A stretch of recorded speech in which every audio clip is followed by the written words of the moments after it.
Con nosotros, Víctor Villanueva, director ejecutivo de la Asociación de Instituciones Educativas Privadas, AINEP. Buenos días, Víctor. Buenos días, un placer estar aquí con todos ustedes y con toda la audiencia de Despierta con CDN. Hay mucho que hablar, de colegios, de educación, de concursos. Sí. Pero ¿qué tal si comenzamos por el proyecto que acaban de aprobar los diputados, eliminando la reinscripción? Sí. ¿Está raro eso? No, bueno, es una iniciativa, primero desde la AINEP reconocemos la facultad que tiene el Congreso Nacional de establecer normas en función al interés de la mayoría. Y en el caso de lo que se ha aprobado en la Cámara de Diputados, que pasa ahora al Senado de la República, tenemos obviamente algunos señalamientos de cara a lo que tiene que ver netamente con el contenido de esa disposición. Lo primero es que desde la Asociación de Instituciones Educativas Privadas, AINEP, donde me corresponde trabajar junto con el señor José Luis Peláez, presidente del Consejo Directivo de esta institución, nosotros entendemos claramente de que ha sido razón de una práctica conceptual incorrecta por parte de determinados colegios, no de todos, el término o el uso de la cultura del concepto reinscripción. La reinscripción no se justifica en un punto de vista del quien está en la institución y permanece en la institución.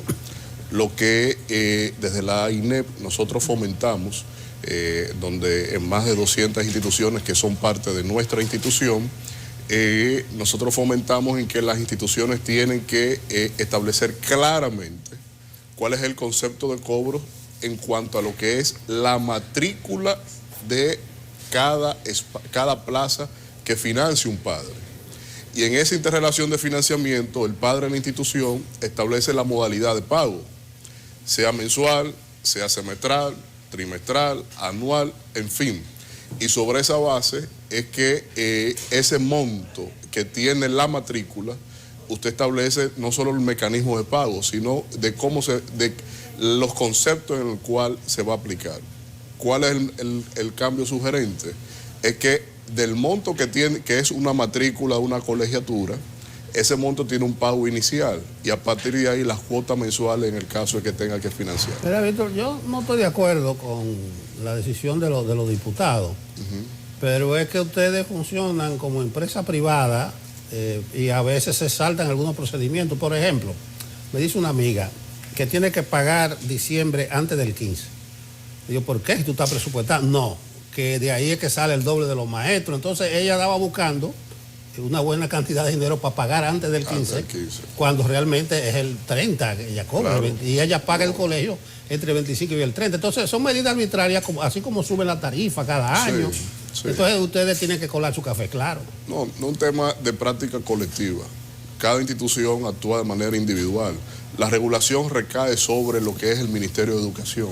Todo padre que se ve afectado de prácticas incorrectas por parte de las instituciones educativas tiene los mecanismos de reclamo ahí. Y nunca, jamás debe ser puesta en duda la práctica del niño en el aula. Por lo tanto, un caso como ese que usted me explica, existen todos los mecanismos. Claro, uno no va a entrar en lo perezoso de entrar en burocracia, sí. pero tampoco podemos entender o dar a entender que es una práctica colectiva, que jamás es así. La naturaleza organizacional de los colegios como empresas, que son empresas, las instituciones educativas privadas, es una naturaleza que tiene una planificación a 11 meses. Y por lo tanto, cada 11 meses nosotros tenemos que renovar matrícula estudiantil, renovar matrícula docente, renovar la infraestructura de la institución. Y por lo tanto, no es verdad que la debida gerencia te lleva a que tú tengas que pedirle por adelantado el pago de un mes a un padre. Eso realmente ni es práctica colectiva, debe ser un caso aislado y existen los mecanismos para enfrentar eso. Víctor, cuando esta ley, digamos que ya sea un hecho en caso de que lo sea, que esté promulgada, que ya haya que cumplirla, ¿cómo se manejaría desde los colegios privados el monto que se cobra en este momento por reinscripción? Muchos padres han dicho, inclusive en el mismo Congreso, que las artimañas de los colegios privados o mecanismos son tantos que se atreverían a incluir el monto de la reinscripción dentro de la colegiatura y simplemente cambiarle el concepto, y que ese no es el espíritu de la ley. Sí, mira, cuando me dices el concepto de artimaña, lo circunscribo más bien en el texto que han aprobado los congresistas en la Cámara de Diputados. Pero en la práctica financiera de las instituciones educativas privadas no hay tales artimañas. Insisto, malas prácticas de algunas instituciones tiene que haber ahí. El conglomerado de todas las asociaciones de instituciones educativas privadas que existen en el país, como el caso de la INEP, que es una, y que nosotros fomentamos entre nuestros miembros que no exista ningún tipo de disparidad en el trato y mucho menos, o más bien, que haya claridad en el financiamiento de la matrícula. Yo insisto, la matrícula tiene un monto anual. Si tú pagas 10 pesos mensuales, esos 10 pesos proyéctalo al año. Y ese año tú vas a tener entonces cómo proyectar el costo de esa matrícula. El concepto de inscripción simplemente se incluiría dentro del monto total del año. Cada año hay que inscribirse, porque cada año el padre tiene la facultad. Mi hijo continúa, mi hijo sale. De hecho, hay padres que cambian a los niños por circunstancias diversas, a mitad de año inclusive. Es decir, ojalá para nosotros que el padre nos diga, mira, los 14 años de escolaridad están aquí comprometidos conmigo. Y no volvemos a trabajar el tema de inscripción nueva vez con ese niño. Pero no ocurre así en la práctica y obviamente no debe ser tampoco así. Ahora bien, en cuanto a lo que ha sido aprobado en el Congreso Nacional, en la Cámara de Diputados, realmente me choca, porque ya de por sí existe la ley 8600, que es una ley aprobada en el año 2000, que regula netamente las categorías y sobre todo el nivel de financiamiento de las matrículas estudiantiles en los colegios privados, y nunca ha sido puesta en práctica. Y eso ya corresponde a la facultad de las autoridades desde el año 2000 hasta la fecha. Ahora bien, lo que tiene que ver con lo que se ha aprobado ahí, primero yo le he denominado como una tentativa en contra del Estado de Derecho de la República Dominicana. Distintos factores. El primero es una ley ordinaria, aprobada por mayoría simple, que tiene facultades más allá de regular la reinscripción.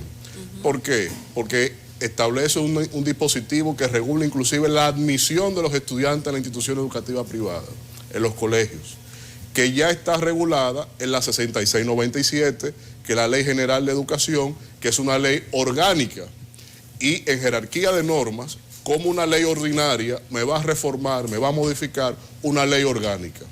Pero peor aún, establece un régimen sancionador. Cuando la Ley General de Educación te faculta a colegios confesionales, no confesionales, religiosos, a establecer los criterios acorde a la ley, de criterios de admisión a la naturaleza de sus instituciones, ¿cómo es que esta iniciativa de ley de la Cámara de Diputados va a modificar con una ley ordinaria esa ley orgánica y establecer que si el colegio no acepta la inscripción del niño netamente con el simple hecho de que se hayan presentado a sus instalaciones, eso es una tentativa a lo que es la libertad de empresa, que es un principio constitucional, porque no solo las personas físicas tienen derechos fundamentales, sino también las personas jurídicas como son las empresas. Entonces, desde mi punto de vista, es un acto temerario por parte de la Cámara de Diputados que ha sido motivado en el libre albedrío de un ejercicio populista sustentado en tendencia de redes sociales y no en función al impacto que tiene regular un sector como el sector de los colegios privados, que maneja más del 30% de la matrícula estudiantil de este país y que no puede estar supeditado a la capciosidad de nadie para establecer nuevas normas, nuevas modificaciones, sin por lo menos consultar el sector, porque nosotros no estamos en contra de que se regule absolutamente nada. De hecho, todo lo contrario, nosotros estamos bastante conscientes que administramos educación, que es un bien público.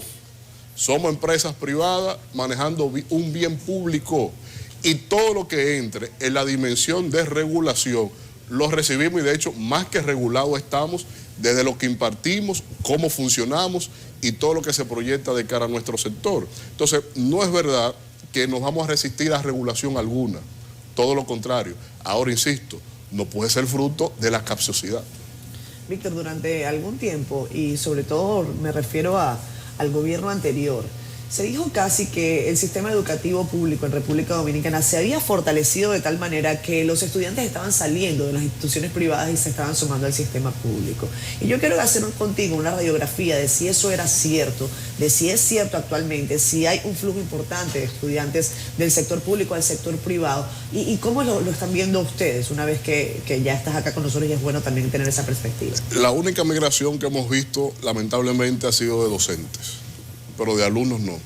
Y cuando dije a su momento que representamos prácticamente el 30% de la matrícula estudiantil, es un pesar, porque mientras menos represente el sector privado de educación en la matrícula estudiantil, quiere dejar dicho que más fuerte es el sistema público.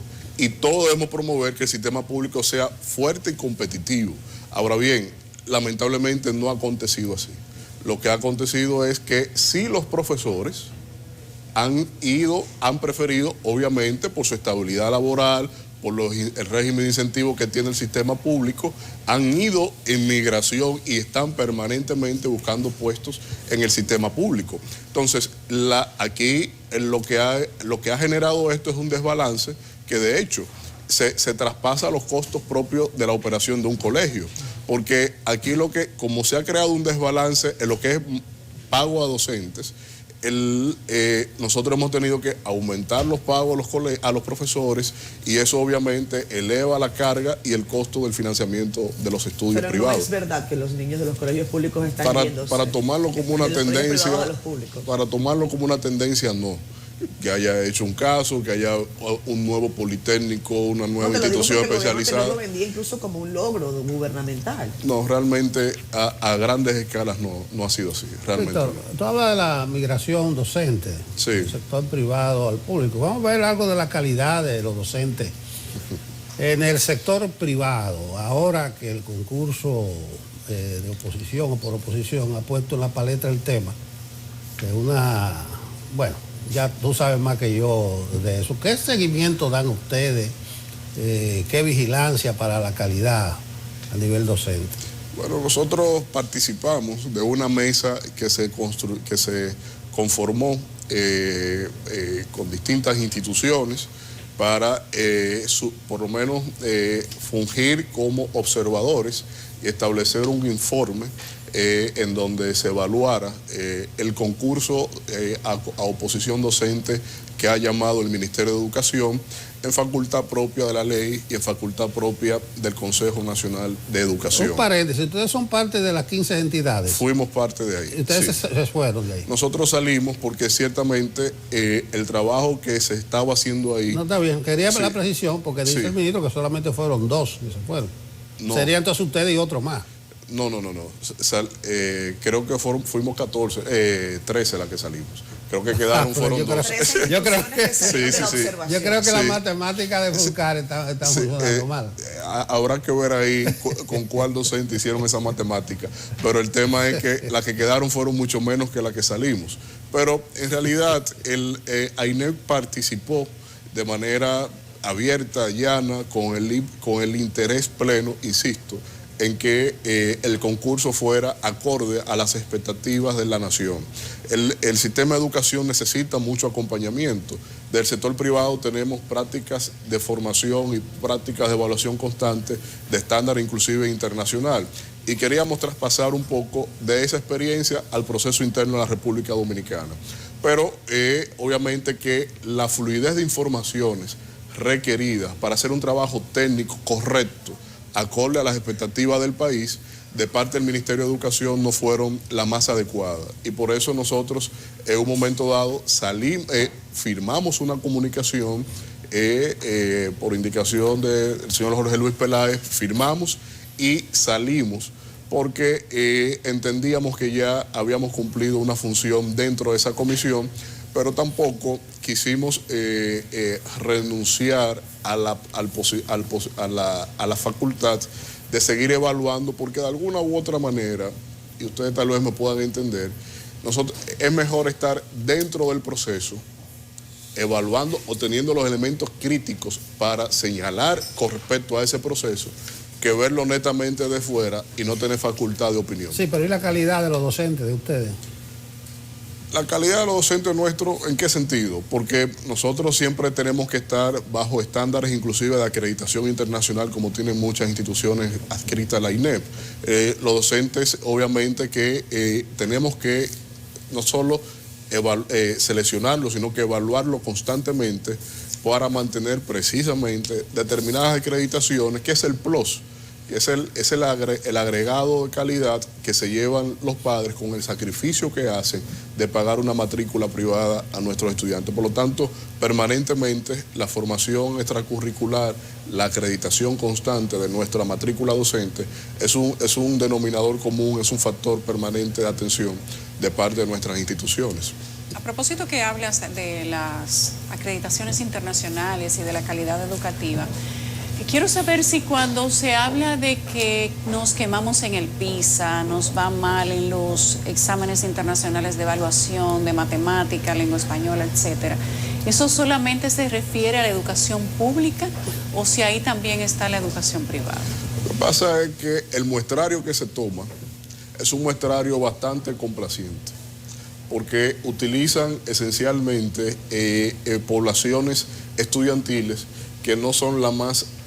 no tienen el mejor nivel de formación o de calidad en el seguimiento de la enseñanza que se le ha impartido de cara a esa evaluación. Aquí hay mucha experiencia que está marcada de cara al sector público, porque el sector público adolece de determinadas prácticas de evaluación que puedan permitir que esa evaluación sea fructífera. Pero el problema está ahí, es en el hecho, netamente, en lo que tiene que ver con la formación de los maestros y el dominio de las pruebas que se imparten. Las pruebas PISA son exámenes estandarizados y que cuando tú evalúas, por ejemplo, un docente de matemática impartiendo clases de ciencias naturales o un docente de ciencias naturales impartiendo clases de lengua española, el resultado que va a tener eso en el niño no va a ser un resultado de eficiencia y calidad. Y por lo tanto, cuando tú vienes a evaluarlo con un modelo de examen que el niño no está acostumbrado a que le sea evaluado así, pues entonces los resultados van a ser lo que sigue siendo. Seguimos siendo, estando en la última posición, competimos solamente contra nosotros mismos en la última posición y los resultados no van a pasar de los señalamientos que se tienen. Celebrábamos aquí el viernes que la apertura presencial de la docencia no tuvo el gran impacto que se esperaba con relación al COVID, al coronavirus. A nivel de colegio, ustedes se han ido presencial, porque al principio hubo algunas dificultades. Sí, porque los padres exigían, pedían la vuelta del retorno a clases, había la tensión con el Estado por parte de las medidas de salud, establecer políticas conjuntas, y ahí la práctica y la experiencia acumulada hasta el momento ha sido netamente satisfactoria. Ha habido muchos casos, pero casos puntuales que no ha impedido el funcionamiento constante de ninguna institución, de ningún plantel educativo. Tanto los docentes como los estudiantes han sido debidamente atendidos en los casos que se han presentado. Los padres han colaborado netamente con la supervisión, las evaluaciones constantes cuando ha habido un caso. Por lo tanto, ahí la práctica ha sido realmente satisfactoria, porque hay que entender que el gran sacrificio que hubo fue que nuestros niños en edad neurológica de aprendizaje hayan interrumpido su formación. Y ahora mismo la práctica que estamos haciendo es de satisfacción plena, porque estamos continuando con la formación de nuestros niños, pero a la vez estamos permitiendo que cuando haya un caso específico de atención, las medidas protocolarias se hayan atendido, y ahí el Ministerio de Salud Pública ha sido un acompañante fundamental, han estado siempre a la altura de las circunstancias, siempre han intervenido en las instituciones donde ha habido un caso, o sea, ha habido un acompañamiento, prácticas de enseñanza, charlas con los padres, las comunidades educativas. Es decir, la experiencia al momento ha sido altamente satisfactoria, y el impacto que ha tenido la pandemia con respecto a las instituciones educativas privadas después de iniciadas clases presenciales ha sido muy baja, prácticamente sin factor de alerta. Gracias, Valenzuela. Gracias. Gracias, Víctor. Villanueva. Villanueva. Sí. Y el director ejecutivo de la Asociación de Instituciones Educativas Privadas de República Dominicana. Un abrazo para Gracias, siempre.